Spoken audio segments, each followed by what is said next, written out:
Bonjour. Je suis le docteur Joseph Mendy, je suis neurochirurgien et juriste, vice-président, secrétaire général de l'Ordre national des médecins, responsable du contrôle médical au niveau de l'Agence de la couverture maladie universelle. Mais aujourd'hui, en tant qu'ordre des médecins, quelle est par exemple, votre contribution dans le système de santé? L'Ordre des médecins est la plus haute autorité professionnelle en matière de santé. À ne pas confondre avec la plus haute autorité politique, qui est le ministre en charge de la santé.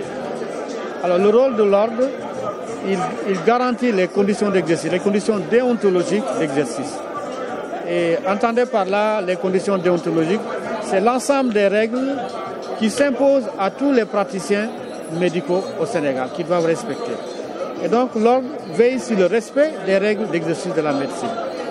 Et de ce point de vue, vous comprenez tout de suite que l'Ordre aussi défend le malade, il défend le patient, il défend le citoyen par rapport aux effets néfastes de l'exercice de la médecine. Donc il oblige tous les praticiens à respecter les règles déontologiques, les règles de bonne pratique médicale. Et il a aussi le rôle de veiller sur la formation continue, c'est-à-dire l'actualisation des connaissances des médecins en matière de santé. Pouvez-vous nous présenter un peu l'Ordre national des médecins du Sénégal?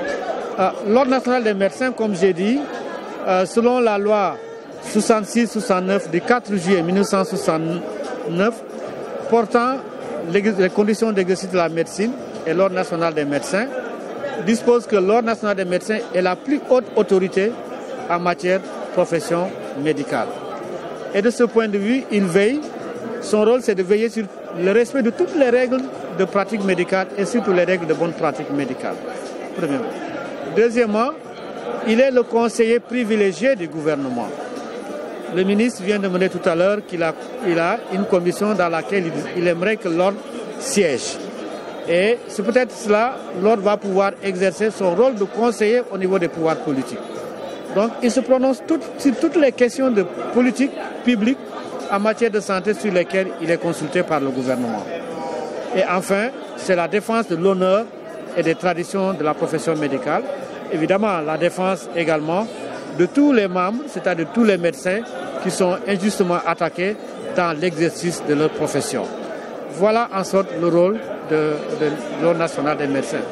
En gros, l'Ordre des médecins joue la sentinelle sur les conditions idoines d'exercice de la médecine et de ce point de vue, il protège les populations contre les effets néfastes, contre les praticiens qui seraient indélicats par rapport aux soins qu'ils donnent aux populations. Pouvez-vous nous faire un peu le bilan de l'Ordre? Bon, le bilan de l'Ordre est éminemment positif. Aujourd'hui, le gros problème, c'est d'abord l'exercice illégal de la médecine. L'Ordre a eu à avoir des condamnations des praticiens qui se donnent à cœur joie à la publicité mensongère, alors que vous savez que toute publicité en médecine est interdite. Alors, nous avons eu à traîner beaucoup de praticiens au niveau des cours des tribunaux. Certains ont été condamnés par les cours des tribunaux. L'Ordre a également fait en sorte qu'aujourd'hui, que la plupart des praticiens soient conscients de leurs obligations en matière de santé. Et donc la première chose, on est passé là où on avait 10% des médecins qui s'inscrivaient à l'Ordre, on est passé jusqu'à aujourd'hui à plus de 70% des inscriptions à l'Ordre.